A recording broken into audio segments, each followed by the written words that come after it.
자, 미국 증시의 분위기를 생생하게 전해드리겠습니다. 이항영의 월가이드, 오늘도 MTN 이항영 전문위원과 함께하겠습니다. 어서 오세요. 네, 안녕하세요. 자, 먼저 미국 증시가 지난밤 사이 S&P 500 지수 그리고 나스닥 지수가 다시 한번 사상 최고치를 기록했거든요. 미국 증시 한번 먼저 평가해 주실까요? 네, 맞습니다. S&P 500과 나스닥이 또 한 번 사상 최고가를 기록했습니다. 정말 놀라운 기세를 보이고 있습니다. 다우도 상승했고요. 특히 오늘 이제 주목할 만한 뉴스는 나스닥이 드디어 15,000포인트까지 넘어섰다는 아주 또 기념비적인 날이 되겠습니다. S&P 500은 51번째 올해 들어서 사상 최고가였고요. 나스닥은 벌써 29번째가 되겠습니다. 어제랑 거의 시장은 판박이라고 보셔야 되겠습니다. 물론 종목군별로 약간 섹터별로 차이가 되겠지만 제가 판박이라고 말씀드린 것은 경기 민감주가 이틀째 반등을 주도했습니다. 똑같거든요. 에너지, 금융, 산업, 소재 이런 것들이 우리가 흔히 경기 민감이라고 얘기하는데 이런 것들이 올라갔고요. 다만 최근에 이제 반등을 주도했던 기술주, 빅테크들이 많이 포진되어 있고 여타 것들이 포함되어 있는 기술주들이 오늘은 상대적으로 조금 좀 쉬어가는 종목별로 좀 엇갈린 모습이 나왔습니다. 그러면 이런 거는 이제 잭슨홀 미팅을 앞둔 상태에서 좀 약간의 관망 심리 이 정도로 보면 될까요? 그렇죠. 잭슨홀 미팅을 앞두고 이제 관망 심리라고 보셔야 되겠고요. 참고적으로 잭슨홀 미팅에서 뭐 다른 이틀 동안 하지만 아마 제일 궁금하신 것은 파월 의장의 연설이잖아요. 그렇죠. 네. 그러니까 미국 시간으로 보면 와이오밍에서 열리고요. 금요일 날 오전으로 예정돼 있거든요. 그러니까 우리나라 시간은 금요일 저녁이다, 밤이다라고 일단 이해하시면 되겠습니다. 네. 한편 유가가 이제 반등을 또 계속한 것도 역시 에너지 주식의 어떤 급속 반등을 이어가는 아주 기폭제가 되고 있습니다. 유가는 67달러 선까지 회복하는 모습이었고요. 그러다 보니 오늘은 또 의미 있는 것은 10년물 금리가 다시 1.30%가 아직 돌파를 안착은 못했지만 그 언저리로 계속 왔다 갔다 하고 있습니다. 이게 1.13까지 갔던 것이 한 3주 전에 1.335 정도 갔다가 또 이번 주 지난주 다시 내렸거든요. 근데 올라갔습니다. 이건 금리를 우리가 맞출 수는 없고요. 장기적으로 진짜 경기가 좋아진다고 믿는다 그러면 이 금리 때는 아닐 겁니다. 이게 그러니까 연말이나 내년 보면 이거보다 상당히 위에 가지 않겠느냐는 그런 기대감이 분명히 있는 거죠. 자, 좋습니다. 자, 이런 가운데 지난밤 사이 시장의 특징적인 움직임을 보자면 말씀하셨던 것처럼 경기 민감주가 시장을 좀 주도한 측면도 있지만 분명히 그동안 하락의 골이 너무 깊었던 중국 기술주들도 이날 반등이 강했었거든요. 네, 맞습니다. 중국 기술주도 강했지만 좀 먼저 이제 나스닥 먼저 좀 얘기 좀 더 해두면 좋을 것 같은데요. 나스닥이 15,000포인트가 이제 처음으로 이제 돌파를 했습니다. 지난 2월 9일 날이 14,000포인트를 넘어섰었거든요. 그러니까 거래일 수로 보면 불과 136일, 그 개월수로 우리 달력으로 보면 반년 만에 지금 1,000포인트를 넘어섰습니다. 그러니까 1,000포인트 넘어서는 걸 보면 월천 10% 정도, 11%, 12% 정도. 그것도 안 되겠네요. 7, 8%밖에 안 되겠네요. 이렇게 그러니까 그 정도가 좀 올라갔다고 보셔야 되겠고요. 좀 복잡하게 써있고 작게 써있으면 제 아래가 되겠는데요. 핵심은 뭐냐면 1971년 2월 9일 날 처음 생겼습니다. 그때가 이제 100포인트로 시작했거든요. 그러니까 100포인트에서 1000포인트 당연히 10배가 되는 거니까 어렵죠. 그러니까 그것은 84년에 됐으니까요. 95년에 됐으니까 얼마입니까? 24년에 걸쳐서 10배가 됐던 것인데요. 그다음부터 이제 빨라지겠죠. 지금 7%만 되니까 넘어갈 수가 있고 다운 한 3%면 1000포인트를 넘거든요. 그 차이가 있다라고 보셔야 되겠습니다. 많은 분들이 나스닥이 뭐 더 좋다, 많이 올랐다고 얘기하지만 맞습니다. 더 많이 올라간 건 최근에 많이 올라간 건 사실이지만 많이 오른 것은 또 많이 조정받을 수 있다라는 그 정도로 보셔야 되겠고요. 다만 종목 수가 훨씬 많습니다. 참고적으로 다우는 30종목이고 S&P 500은 500개고 쉽게 얘기해서 나스닥은 100이라는 것도 있지만 약간 또 다릅니다. 상위 100개고요. 나스닥에 우리가 흔히 이야기하는 나스닥 지수 있죠. 바로 이 지수는 얼추 3,300개로 돼 있거든요. 그러니까 종목들이 더 많으니까 우리가 뭐 안정될 수도 있고요. 이건 생각하기 나름이 되겠습니다. 어찌됐건 50년 만에 지금 15,000포인트를 넘어섰습니다. 그러니까 참고적으로 다우지수는 시작했을 때 1800년대 시작했을 때부터 117년 만에 15,000포인트를 넘어섰는데 이건 50년 만에도 넘어섰으니까 그만큼 나스닥이 빨리 됐고요. 참고적으로 보시면 모토가 있습니다. 처음에 나스닥이 출발했을 때 우리 나스닥은 뭐냐? 미국 경제의 미래를 그린다. 이런 것을 출발했던 거거든요. 그러니까 정확히 미래를 그리고 있는지는 제가 모르겠으나 그것으로 출발했다는 정도는 이제 참고적으로 상식적으로 이해하시면 되겠고요. 다만 이게 이 안에는 수많은 것들이 있기 때문에 이번에 이제 참고절 하나 보여드리면 네. 이번 그 14,000부터 15,000포인트까지 올랐을 때 제일 많이 올라간 주식 10개가 있거든요. 네. 10개를 제가 표를 준비해봤는데 중요한 거는 뭐 300% 오른 것도 있고 400%도 올라간 거 제일 많이 올라간 것은 서포트.com이라는 거가 466%가 올라갔습니다. 지금요. 불과 지금 6개월 사이에요. 근데 중요한 건 저도 10개 중에서 하나도 모르거든요. 그래서 네. 그만큼 수많은 주식들이 있기 때문에 늘 말씀드리지만 지수를 분사 투자하는 것이 핵심이다 이렇게 말씀드리고 싶네요. 알겠습니다. 자, 좋습니다. 그 나스닥이 진짜 기념비적인 그 날을 기록을 했습니다. 15,000포인트를 돌파한 날 저희가 이 방송을 하고 있는데 자, 종목별로 움직임도 꽤 그 등락이 컸어요. 어떤 것들이 네, 있었을까요? 앞서 말씀드렸던 이제 하셨던 이제 중국 거 보면 중국이 워낙 중국 관련주 워낙 많이 떨어졌었잖아요. 네네. 그러니까 두 가지가 있었죠. 워낙 많이 떨어진 데다가 일본, 미국의 IB들에서 좀 살 때가 됐다 뭐 이런 얘기 하는데요. 그래서 뭐 징동닷컴, JD.com이라고 많이들 얘기하시죠. 14% 올라갔고요. 네. DD도 한 12.7%도 올라갔고요.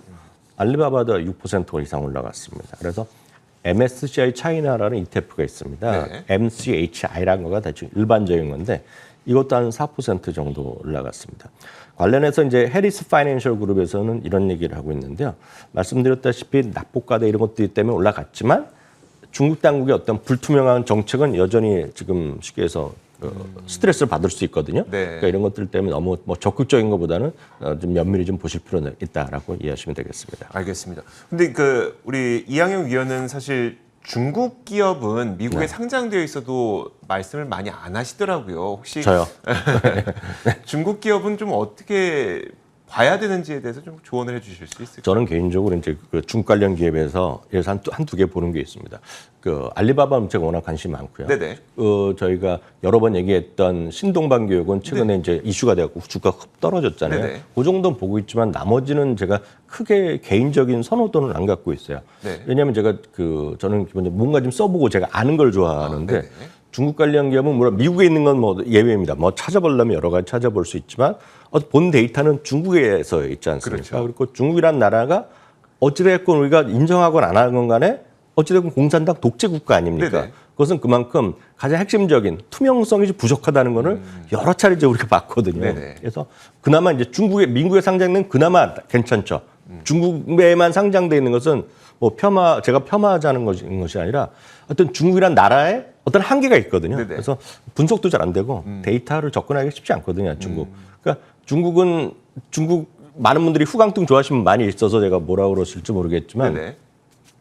중국은 대부분의 자료들 영어로 발표하는 것도 별로 없습니다. 그래서 네. 중국도 저희가 배웠던 중국말이 아니라 간서체라고 하나요? 네네. 그런 것들을 많이 하기 때문에 사이트 보더라도 하나도 못 알아듣거든요. 그래서 저는 기본적으로 중국의 에만 상장돼 있는 것들 그리고 예를 들어서 지금 성강통이라나요? 네네. 그런 홍콩의 그런 것들. 저는 개인적으로 큰 관심이 없습니다. 예, 그렇지만 좋은 것도 많이 있겠죠. 네, 알겠습니다.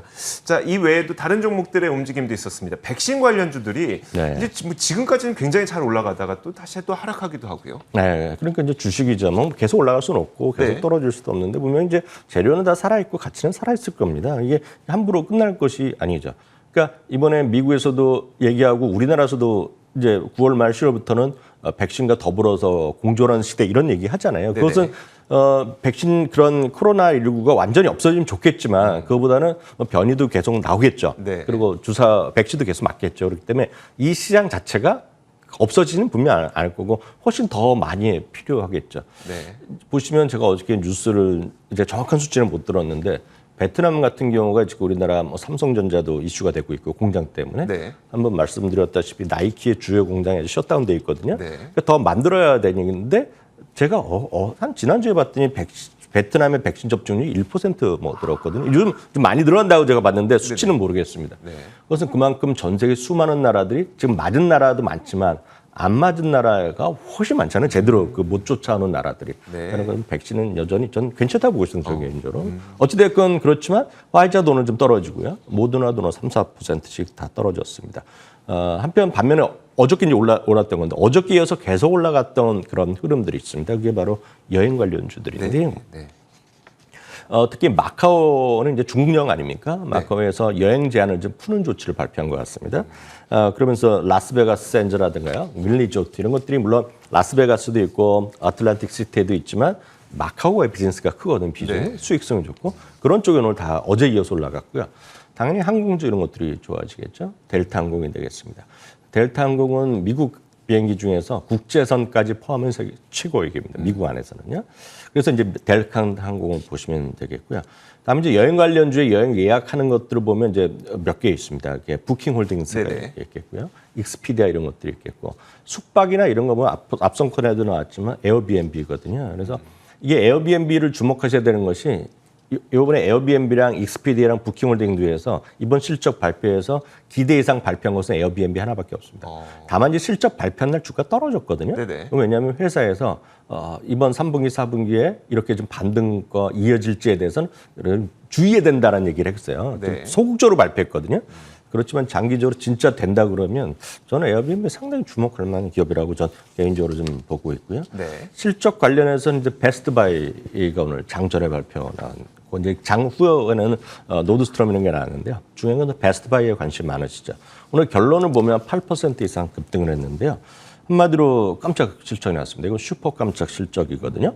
주당 한 2달러가 조금 안 될 거라고 예상했는데 거의 3달러가 나왔습니다. 그래서 거의 50% 이상 기대 이상에 나왔기 때문에 이런 것이 오히려 좀 긍정적으로 반영됐다라고 이해하시면 되겠습니다. 네, 알겠습니다.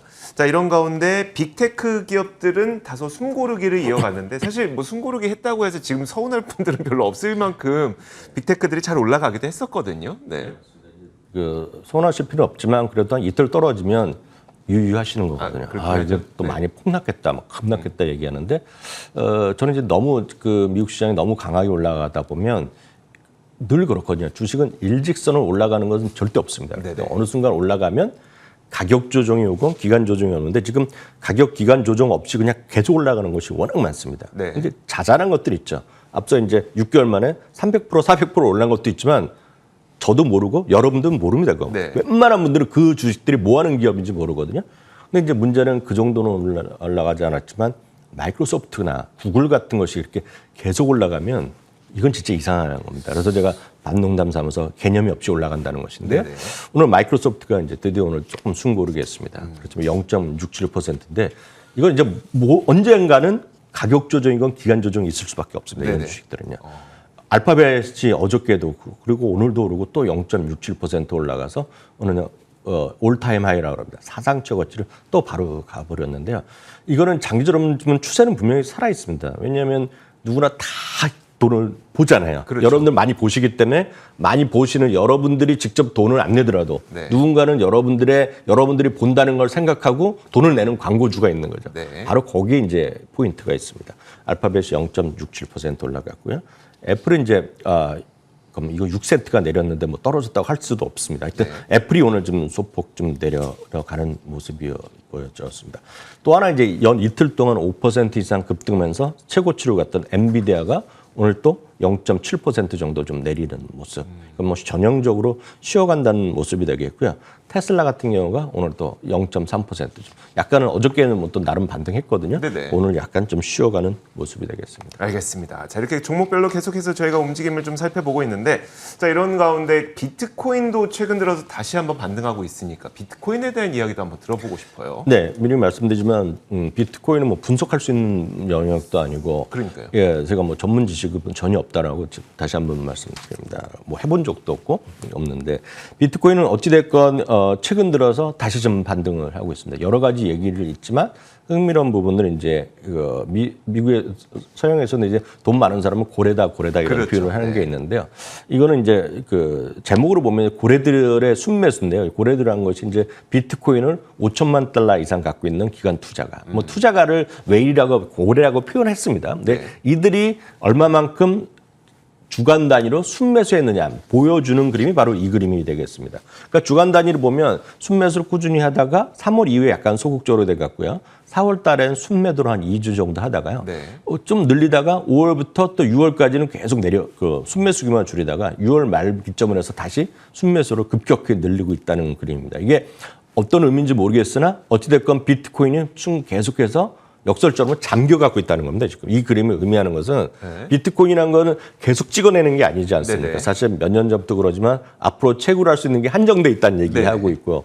또 일부에서 어느 정도 사실인지 모르지만 뭐 비트코인을 갖고 있던 사람들이 갖고 있는 분 한 분이 지금 암호를 제공하지 않은 상태에서 돌아가셨기 때문에 그것도 잠겼다. 그런 얘기 네네. 막 들으셨을 것 같습니다. 네네. 저도 이제 뉴스로 들었을 뿐이지만, 그러니까 비트코인이 잠겨가고 있다는 얘기를 하고 있습니다. 다만 비트코인 가격은 어제 이제 5만 달러 잠시 넘어섰다가 오늘 다시 5만 달러, 지금 현재는 5만 달러 이하로 가는 모습인데요.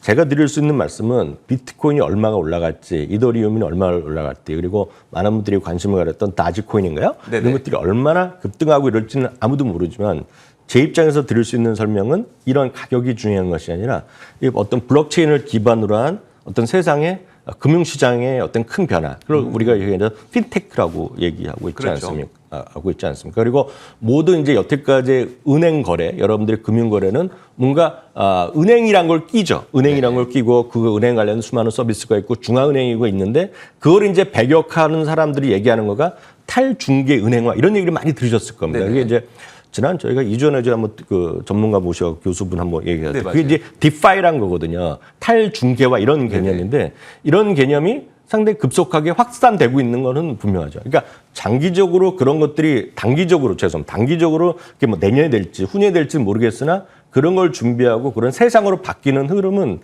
제가 뭐 명확한 것 같거든요. 그래서 디파이나 이런 개념 그리고 핀테크 그렇기 때문에 그 제이미 다이먼, JP 모건 회장 같은 분들이 핀테크의 어떤 시대 이런 경쟁자들이 치가 떨리도록 무섭다는 표현을 거기서 나온 거거든요. 그러니까 네네. 그런 세상의 큰 변화는 분명히 있고 거기에는 블록체인이나 이런 것들이 분명히 있을 것이다. 그래서 그런 쪽에 좀 관심을 가지시고 좀 여러분들 관심 있으시면 스타디 하시면 좋을 것 같고요. 네. 관련돼서는 이제 ETF들은 여러 가지 있습니다. 그래서 네. 몇 개 있는데 그 중에 하나를 소개해드리면 ETF 자체가 이름이 쉽죠. 블락입니다. BLAOK거든요. 여기 보시면 이제 수많은 것들이 있는데 이것이 100% 물론 그 앞으로의 큰 변화를 정확하게 우리가 짚을 수는 있을지 모르겠으나 네. 여기에 관련된 것들을 많이 좀 하나씩 공부하시면 이게 단기적으로 끝날 일이 아니라 장기적 흐름이기 때문에 뭐 이 ETF 자체보다는 이 ETF에 속해 있고 이런 그런 환경에 대해서 공부하실 것은 전 흥미로운 부분이 될 것 같습니다. 그러니까 그 가격의 하루하루 움직임에 너무 신경 쓰지 말고 이 네. 블록체인이라는 기술을 이용해서 어떤 서비스를 내놓는 기업들이 준비를 하고 있는지 그런 네네. 걸 공부하라. 네네, 말씀해 맞습니다. 주시네요. 알겠습니다. 자, 이어서 한 가지 더 볼게요. 그 UBS가 네. 월가 최고 S&P 500 목표 주가를 오늘 제시를 했어요. 네네. 네. 이제 이거 2022년 얘기인데요. 그래요? 2022년? 네. 네. 그러니까 물론 2021년도 올렸습니다. 4,500에서 4,600으로 올렸고요. 네네. 사실 오늘 또 한 군데가 웰스파고라는 곳에서도 제시했는데 웰스파고는 공식 의견이 있고 웰스파고에 한 또 유명한 또 우리로 보면 스타이너리스트가 있어요. 네네. 그분은 이제 4,850까지 제시했는데 이건 공식 의견은 아니고 자기 개인 의견을 썼으는 거니까요. 넘어가겠고요. 여하튼 올해는 4,600으로 올리고요. 내년에를 처음으로 제시하기 시작했는데 5,000포인트까지 제시했습니다. 5,000포인트라는 건 어려운 게 아니라 주당 이익이 250달러면 거기다 20비하면 5,000이거든요. 그러니까 제가 봤을 때는 불가능한 건 아닙니다. 내년 5,000이요. 그래서 그 정도 보시면 되겠고요. 다만 참고적으로 보면 목표지수 평균이나 중간가 모두 그러니까 미디안 가격은 지금 가격보다 다 아래입니다. 지금 4,486이 나오지 않습니까? 네네. 오늘 지수가요. 그렇지만 평균 IB의 평균은 4,328입니다. 중간값 4,400이기 때문에 보다 낮습니다. 다만 늘 말씀드린 이 자체보다는 이 흐름, 방향성을 보셔야 되겠는데 방향성은 계속 위로 가고 있다 지금. 네. 그런 관점에서 보셔야 되겠고요. 참고적으로 최고 목표 주수는 오펜하이머와 골드만삭스가 4,700을 제시하고 있고요. 반대로 여전히 도이치방크나 뱅크 오브 아메리카는 여러분들이 이거 보시면 약간 속상하실지 모르겠지만 그러네요. 아니면 그들이 정말 일을 하는 사람인지 모르겠지만 도이치방크는 3,950, 뱅크 오브 아메리카는 3,900을 제시하고 있다는 것도 참고하시면 좋겠습니다. 알겠습니다. 자, 마지막으로 이제 그 2분기 실적 시즌이 거의 다 끝나가고 있고요. 그러다 보니까 막판 이제 유통주들이 실적을 계속 내고 있고 지난밤 새는 뭐 베스트바이가 실적을 낸 게 그런 것들이었었고요. 자, 실적 시즌이 마무리되는 시점에서 월가에서 좀 주목하는 종목들이 있다면서요. 네, CNBC에서 흥미로운 기사를 썼는데 여기 이제 종목 위주로 좀 말씀드리겠습니다. 이제 정확하게 보면 94% 정도 되는 기업이 실적 발표를 했습니다. 지금이요. 그러니까 네. 거의 안 남았고요.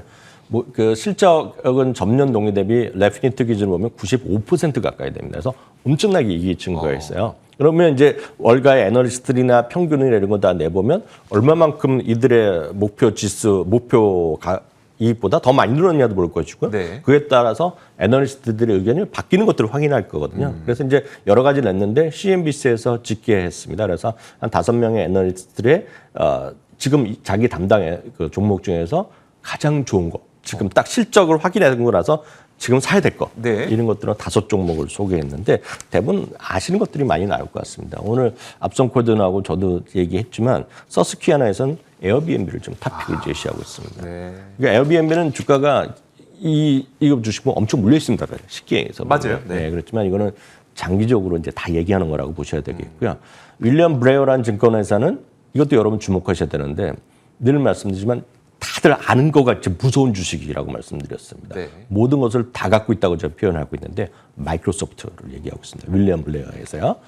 다음은 두 개가 흥미로운데요. JP 모건에서는 인슐렛이라는 기업을 소개하고 있습니다. 네. 인슐렛은 여러분 잘 모르십니다. 인슐렛은 모르시고 다만 심볼은 POD인데 의사 선생님 다 아십니다. 이것들을. 내과 선생님들 다 아는데 특히 이제 우리나라도 뭐 쓰는 분 계신 거라 하는데 미국에 이제 많이 쓰는 걸 알고 네네. 있거든요. 자동으로 그 인슐린 해갖고 넣어준 몸에 그 주사 넣는 거 있지 않습니까? 네네. 그런 거 보면서 그런 인슐린에 나오는 인슐렛이거든요. 이거는 지금 사상 최고가 가고 있습니다. 그러니까 네. 이걸 여전히 JP 모건 얘기하고 있고요.